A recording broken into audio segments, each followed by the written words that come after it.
नमस्कार दोस्तों।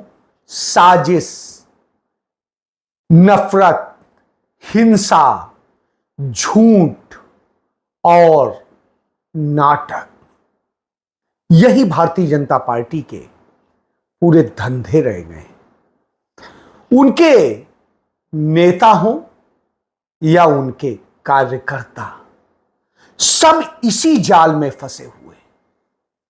उन्हें इतनी नफरत है अपने से अलग लोगों से कि जैसे वो दुश्मन हो, उन्हें खत्म कर देंगे और सत्ता पाने के लिए वो सब करेंगे जो घिनौना है, जो अपराध है, जो झूठा है, जो धर्म विरुद्ध है। जी हां, वो कुछ ऐसे ही चलते हैं। लेकिन दूसरी तरफ है एक मोहब्बत की दुकान है, मोहब्बत के साथ आगे बढ़ती है, हर किसी को जोड़ती है और अपना बना लेती है। जी हां, वो राहुल गांधी की दुकान है। और जब राहुल गांधी की दुकान इतनी तेजी से बढ़ती है तो साजिश होती है। तो सड़क से लेके संसद तक, संसद से लेके अदालतों तक, हर जगह राहुल गांधी को कैसे परेशान किया जाए, इसके लिए काम होता है। जी हां, आज राहुल गांधी को सुल्तानपुर की एक अदालत ने तलब किया था। उसने बुलाया था कि आपके खिलाफ मानहानि का केस है। आपने मानहानि की है, किसकी? अमित शाह की। उस अमित शाह की जो तड़ी पार था, उस अमित शाह की जो जेल में रहा लंबे समय तक, और उस अपराध में कि उसने निर्दोष लोगों की हत्याएं करवाई थी। जी हां, यही सच तो कहा था राहुल गांधी ने। 2018 में बेंगलोर में एक पत्रकारों से बात करते हुए एक पत्रकार ने पूछा, जब भारतीय जनता पार्टी और कांग्रेस को लेकर और राष्ट्रीय अध्यक्ष को लेकर, तो राहुल गांधी ने यही कहा कि जिसका राष्ट्रीय अध्यक्ष खुद आरोपी हो, उससे किस नैतिकता की उम्मीद करेंगे। बिल्कुल सही कहा था, सच्चाई पर था। लेकिन साहब, भारतीय जनता पार्टी थी, उनके लोगों को बुरा लग गया तो राहुल गांधी के खिलाफ सुल्तानपुर की अदालत में एक मानहानि का केस दाखिल कर दिया। और जब उन्होंने वह केस दाखिल कर दिया तो जो यह केस दाखिल करते हैं वो थे कौन? वो भारतीय जनता पार्टी के स्थानीय नेता थे। भारतीय जनता पार्टी की कृपा से वो कोऑपरेटिव बैंक में डायरेक्टर थे और कुछ थोड़ा बहुत मसाला मिल जाता था। एक पांडे जी, उन्होंने केस कर दिया लखनऊ में, एक केस झारखंड में हो गया, एक केस कहीं और हो गया। तो इस तरह से केस हो गए। इसके बाद में आपको याद होगा, चुनाव के ही दौरान राहुल गांधी ने मोदी को लेकर के, सरनेम को लेकर के कहा था, सवाल किया था, और जो सवाल किया था उस पर सूरत में केस हो गया।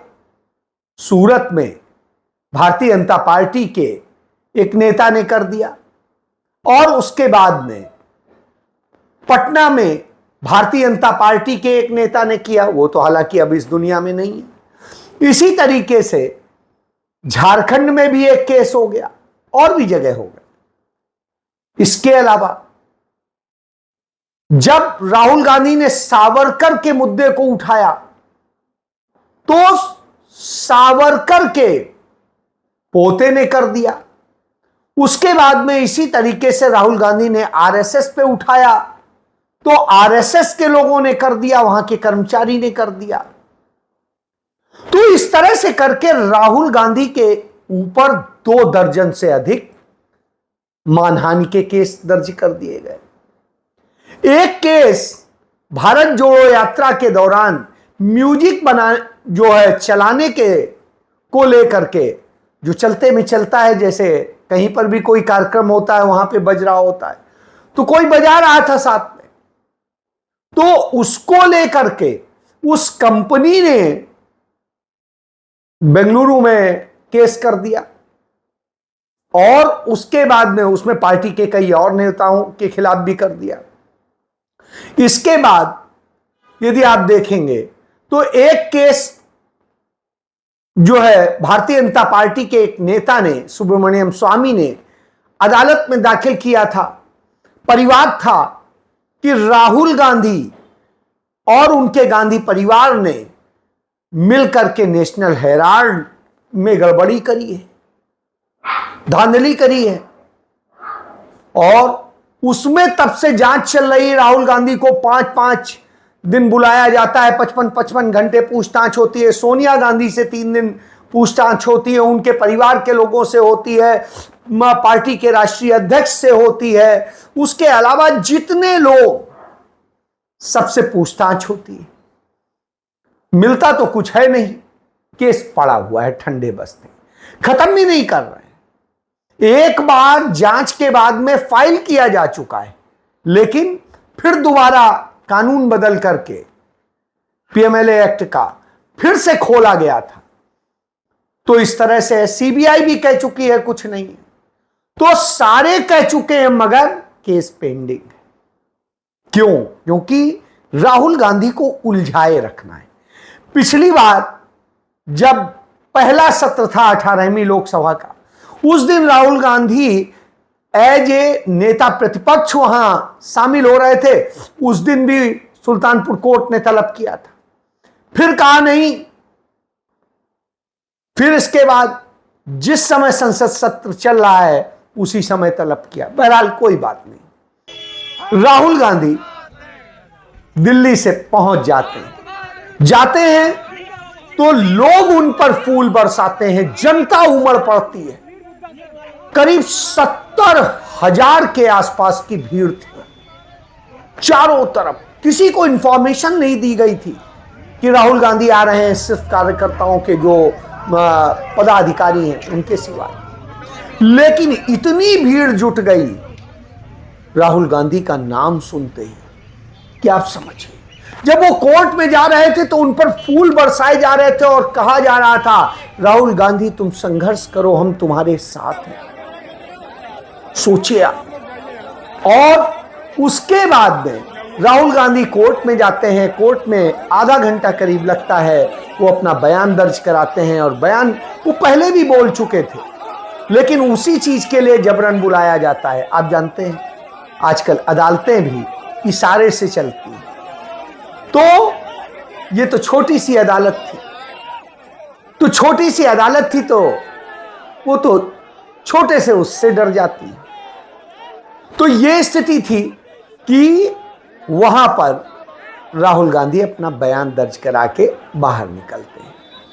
कार्यकर्ता जोश में होते हैं, उनके लिए लड़ते हैं, भिड़ते हैं, उनसे मिलना चाहते हैं, उन्हें हेलो करना चाहते हैं। लेकिन चूंकि जल्दी भी थी और भी बहुत कुछ था, राहुल गांधी निकलते हैं।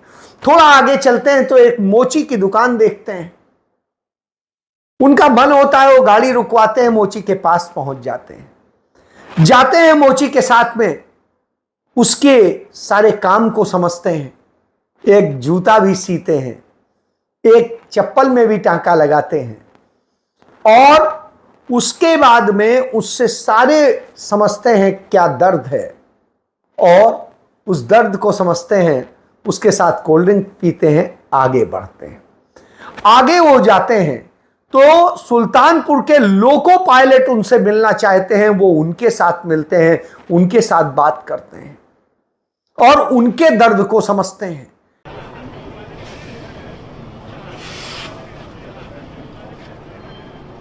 मैं सोच रहा हूं कि 21वीं सदी में लोकोमोटिव जो पायलट होता है उसको एसी नहीं देना, टॉयलेट नहीं देना, मतलब ये बिल्कुल गलत है, ये एक्सेप्टेबल ही नहीं है।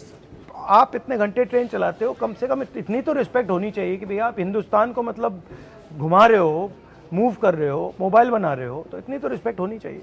कितनी कॉस्ट लगेगी?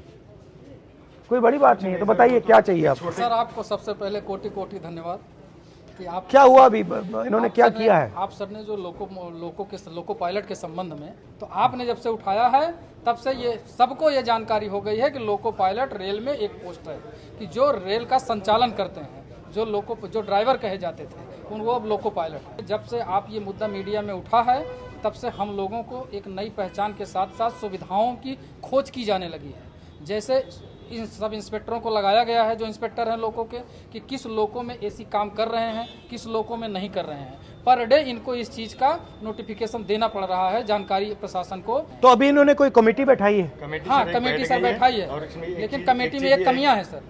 कमेटी में कमियां जो हैं, सिर्फ रेल के अधिकारियों को उसमें बैठाया गया, लोको पायलट से संबंधित किसी को भी उस कमेटी में शामिल नहीं किया गया है। हमारे से एक आदमी तो कम से कम होना चाहिए जो हमारी समस्या को बता सकता है। ठीक है ना? आपके सर उस जो एक वक्तव्य के बाद जो है इन्होंने कमेटी बैठा दी, हमारी ड्यूटी चेंज होने लगी। अदरवाइज सर हम लोग 10 से 12 घंटे ड्यूटी करते थे, कोई पूछता नहीं था सर। और उस कंडीशन में जिसमें लोगों को बैठने की जगह नहीं होती, आप तो कम से कम एक बार बोल दिए सर एसी, वैसे हम लोग खुश होकर आप जैसा लीडर हो तो खुश होकर वर्किंग करें। गलती भी नहीं कर सकता सर, एक नींद आ जाए। वैसे जनरल आदमी रेस्ट कर रहा हो तो एक बार आराम कर लेता है, उसमें सर हम लोग गलती करते तो एक्सीडेंट होता है। जैसे आजकल हो रहे हैं, इतने प्रेशर में सर वर्किंग करा रहे हैं, हम लोग को सर प्रॉपर रेस्ट नहीं मिल रहा। हमें केवल 14 घंटे का रेस्ट मिलता है। वो रेगुलर जो 16 घंटे का रेस्ट होता है नाइट और डे के बीच में, उसके अलावा केवल 14 घंटे का रेस्ट होता है। लोको पायलट की बड़ी कमी है सर, न भर्ती होने के कारण हम लोगों के ऊपर इतना बोझ है सर कि क्या बताएं। जब देश में रेलवे एक्सीडेंट्स होते हैं तो ये सवाल कोई क्यों नहीं पूछता कि भैया अगर ये रेलवे एक्सीडेंट हो रहे हैं, आप जो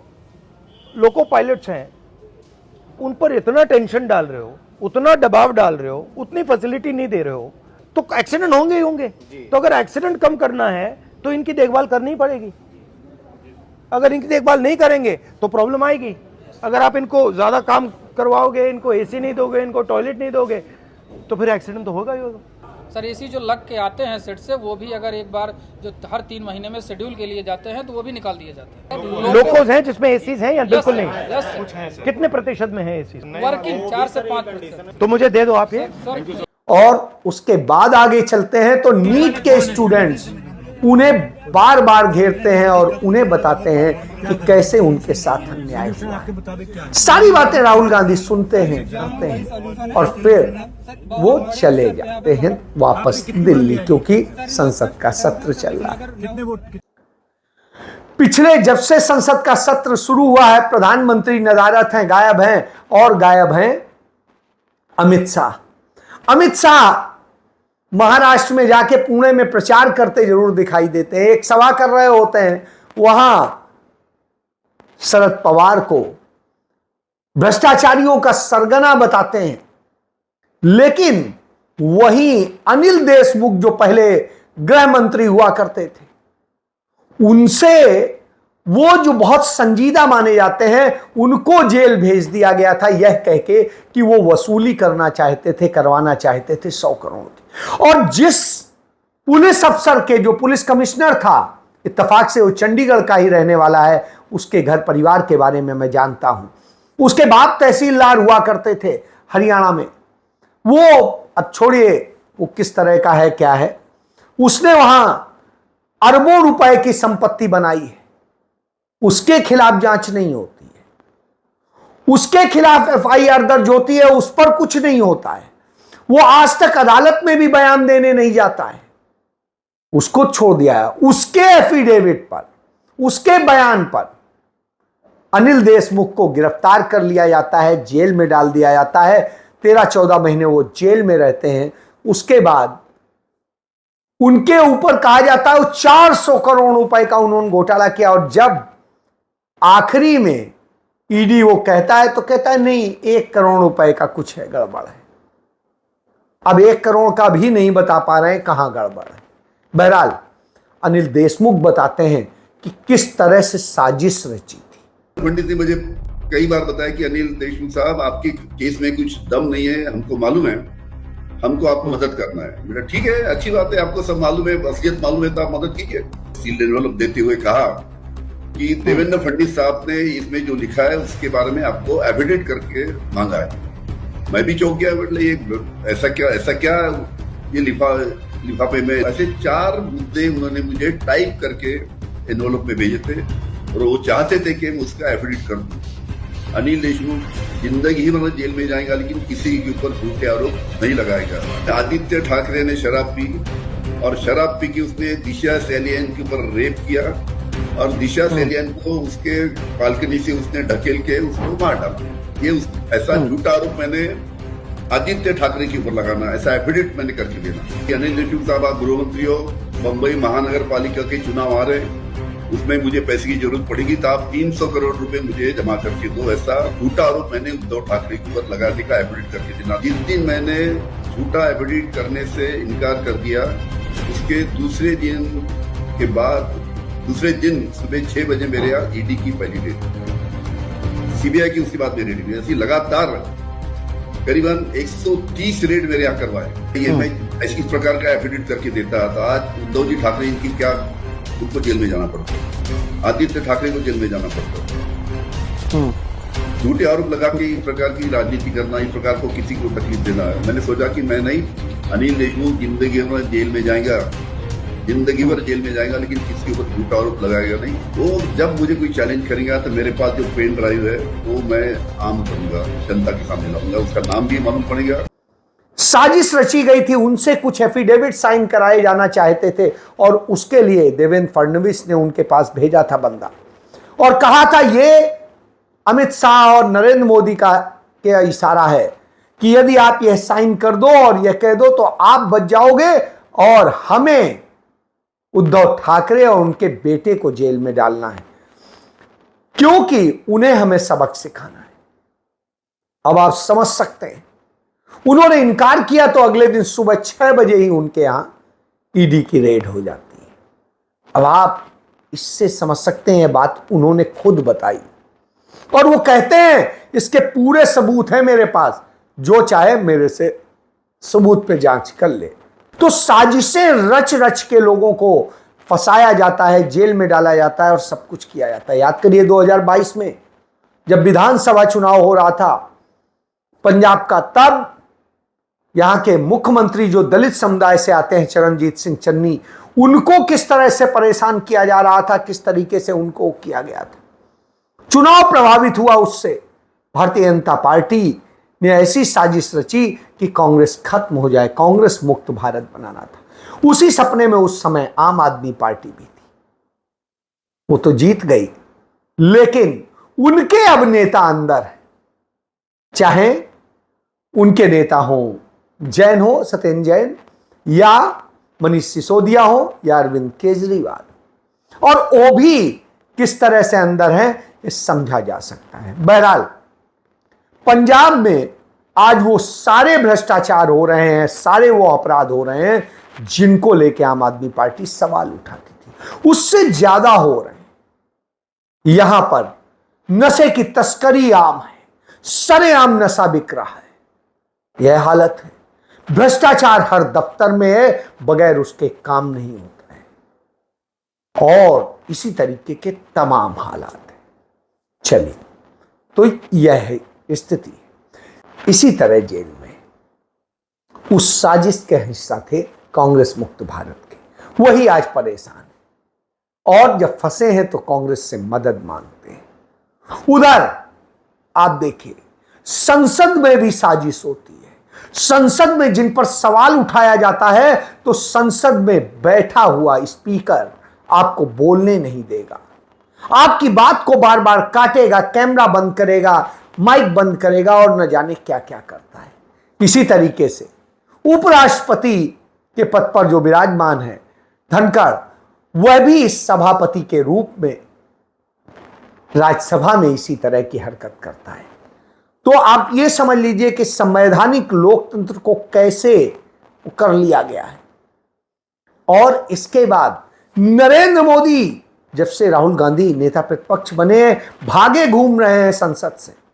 आज वो कारगिल गए तो फिर उन्होंने साजिश और झूठ बोलने का काम किया कि अग्निवीर तो बहुत अच्छे स्कीम है और ये सेना के सिफारिश पर हम लेके आए, जबकि तत्कालीन सेना अध्यक्ष नरवणे ने खुद लिखा है अपनी किताब में कि नहीं, हम नहीं चाहते थे, यह सेना पर थोपी गई है।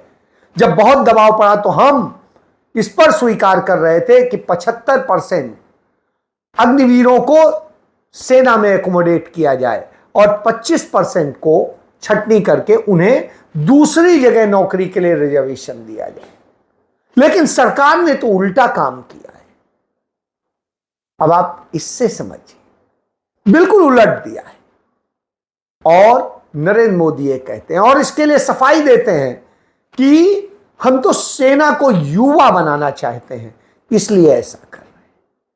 आप समझ लीजिए कि साजिशों का दौर है, नफरत की पूरी राजनीति होती है और नफरत फैलाने के लिए कांवड़ियों वाला खेल होता है।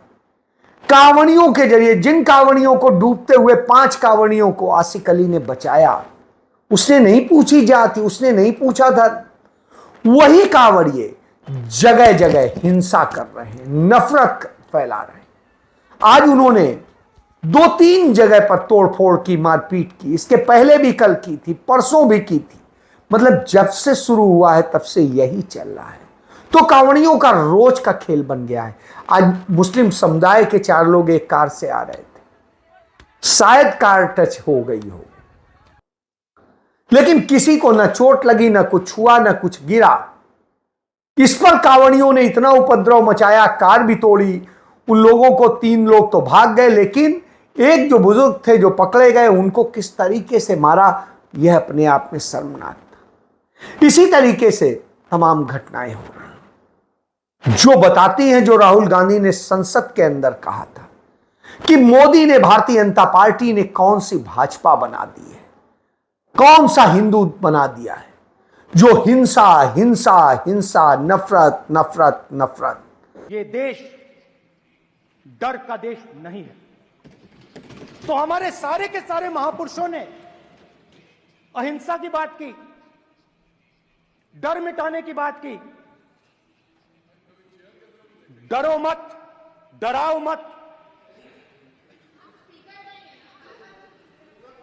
डरो मत, डराओ मत। और दूसरी तरफ शिव जी कहते हैं डरो मत, डराओ मत, अभय मुद्रा दिखाते हैं, अहिंसा की बात करते हैं, त्रिशूल को जमीन में गाड़ देते हैं। और जो लोग अपने आप को हिंदू कहते हैं वो 24 घंटा हिंसा हिंसा हिंसा, नफरत नफरत नफरत, असत्य सत्य असत्य।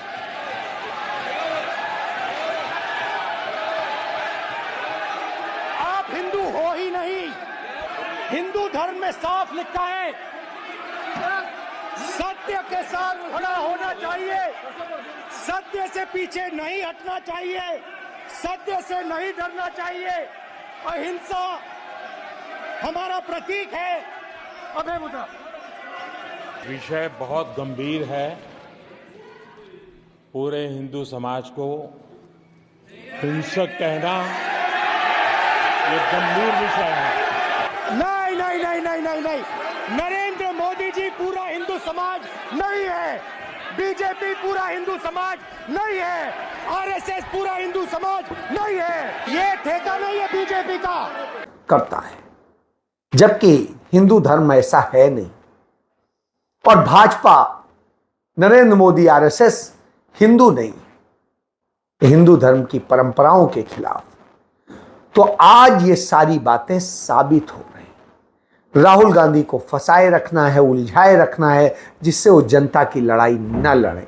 लेकिन राहुल गांधी हैं कि मानते नहीं। वो कहते हैं एक नहीं, चाहे जितने मुकदमे दर्ज कर लो, एफआईआर दर्ज कर लो, मैं न रुकने वाला हूं न थकने वाला हूं। इसीलिए राहुल गांधी जन नेता है और आज तो वो न्याय के योद्धा हैं। लोग उनसे बात करके, अपने दर्द को साझा करके खुश हो लेते हैं। जय